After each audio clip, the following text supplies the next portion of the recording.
Welcome to the FinTech Times News and Views podcast. Established in 2016, the FinTech Times is a global multimedia news outlet centered around the world's first leading FinTech newspaper. We report on the latest and brightest ideas from the FinTech world. Follow the conversation using hashtag TFD News and Views and follow us at the FinTech Times. Hi, welcome to the latest episode of the podcast. My name is Mark Walker.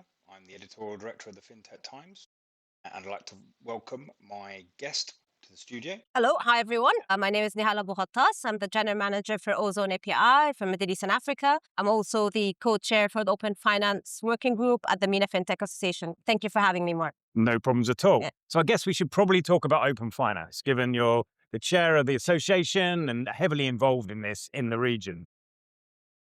Obviously, open finance has been a big topic at many events for the last few years, slightly overshadowed, in my opinion, perhaps this year. What's your sort of reaction to that? Right. I can probably guess what it was overshadowed by. Yeah, all the CBDC, stablecoins, and my fellow peers in this space have been doing. There's a lot that's been going on. Having said that, open finance is very much still on top of the agendas, regionally speaking. I'd like to maybe correct a general misconception around open finance and MEA, that we're playing catch up with the UK and Europe, which basically isn't the case, because what was actually happening is we're leapfrogging from open banking all the way to open finance from the get-go, and we've seen this in several markets. So I think Europe, UK had to crawl so we could walk and run as fast as possible. So there's a lot of, and the beauty of open finance is we're not starting from the ground up. Every market's getting the learning from the market before it and doing it just bigger and better. One important aspect to mention is it does take time. It does take time to see the effects of open finance happen.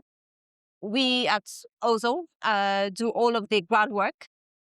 Let's put it that way. We build the infrastructure. We do all the boring stuff so that the ecosystem and the banks can start building products for consumers and SMEs. I guess that's kind of one of the reasons why we're perhaps not hearing as much about open finance, because obviously you spent a lot of time building the pipework, building the infrastructure to enable it.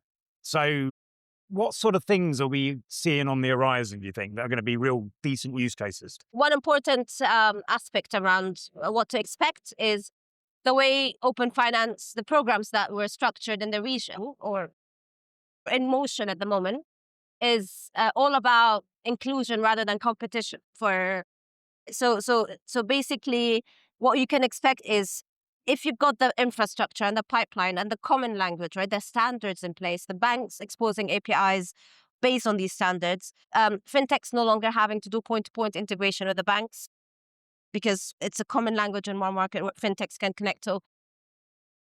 All of the financial institutions get access to data and then be able to provide better financial services to the SMEs and consumers. What we're seeing is, because the connectivity in a number of markets now have been established, the fintechs or the TPPs, let's say, are starting to find where the gaps are for end consumers and SMEs, and coming to the table to propose the value propositions alongside the banks, where the bank role, essentially, there has been a lot of talk about pushbacks from banks. If you probably remember this really well, right? What is it in it for me? Why should I do that? And I think a number of markets have solved for that problem by making sure that there's skin in the game for the banks. With this infrastructure now being in place in a number of markets, or at least a number of regulators we know is coming up with their own framework, with their own use case mandates that we see coming up. And they are actually having programs to encourage TPPs to come up with use cases that will actually benefit the end consumer. By the time that happens, that's when everyone's going to start talking about open finance again. In the meantime, there's a lot of building.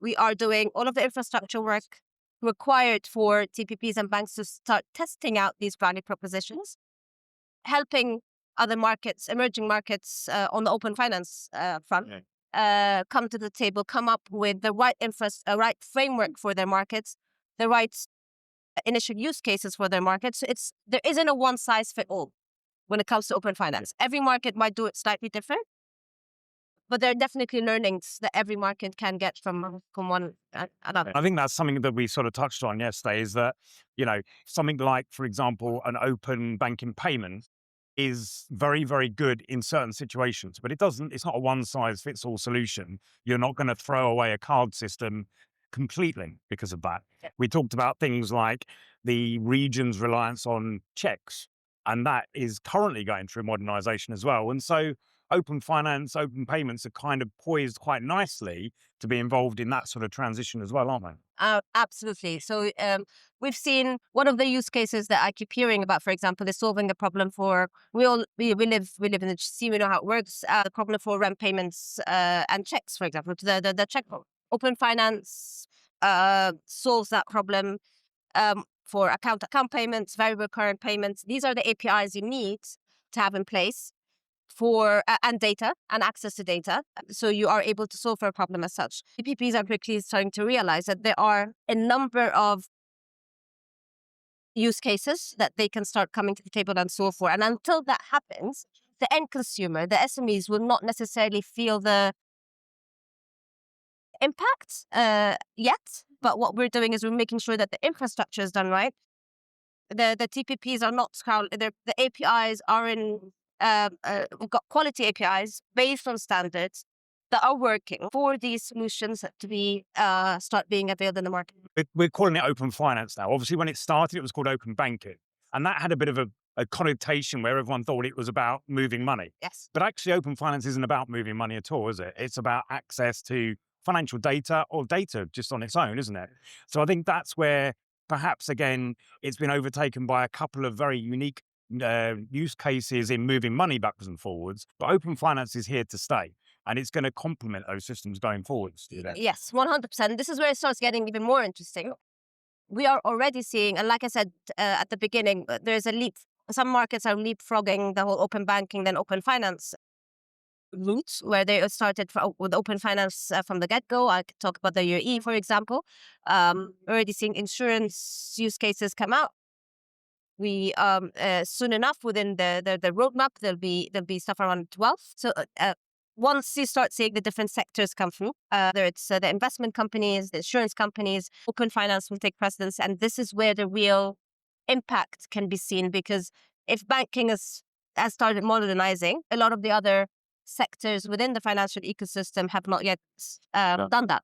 The ability to be able to use APIs in a standard conformant way to come up with solutions that really help the end consumer and the SMEs is what we're really after. Open finance in itself isn't what we're looking for. It's what it enables the ecosystem players to do to create impact for the SMEs and the end consumers at the end of the day. No, we can't do an interview without talking about AI, unfortunately. I'd love to, but I think one of the things that AI obviously needs a lot of is access to data. So it feels like there's a bit of a marriage made in heaven type of thing with where AI and agentic sort of systems are going with open finance as well. Do you see that playing out? 100%. I'm happy you brought it up, because this is where the real conversions happen, right? So you get access to data that you have consented, and let's not forget that the consumer consent here is key, right? So you've got access to data that you've consented as a consumer. And an agent, on the other hand, can use that data to recommend the best course of action with your money, be it buying a financial product, getting the best rate for your loans, be it finding the right mortgage rates, the right mortgage, for example, bank partner for yourself. So all of these, it's actually, I think, let's call it, it's just accelerated and times 10. The impact that you would have integrating agentic AI with the data access that you get is absolutely insane. Looking forward to seeing these use cases come up and see them work. So I normally finish with the last question about predicting the future, but you've already told me this time next year we're still going to be talking about open finance. So what sort of flavour do you think of open finance we're going to be talking about next year? Good one. I think would be done, not done, but at least you will prove that the connectivity works. So there's a level playing field when it comes to TPPs being able to get access to data in a way that is basically has a win. There's a win-win dynamic between all parties involved in the open finance cycle, be it the banks, the fintechs, and the end consumer. So what I would like to see next year is start talking about impact. How did that actually, some use cases and where lives were able to get better access to finance? Because, like I said at the beginning, the way that a lot of the programs have been in our markets in the region is that it's tackling the inclusion factor more so than tackling competition. What actually did open finance do for financial inclusion is what I'd like to see and hear about in the next year or two. Wonderful. I look forward to it. Thank you very much for joining me here at Thanks, the Mark. FinTech Times. Thank you. Thank you for having me.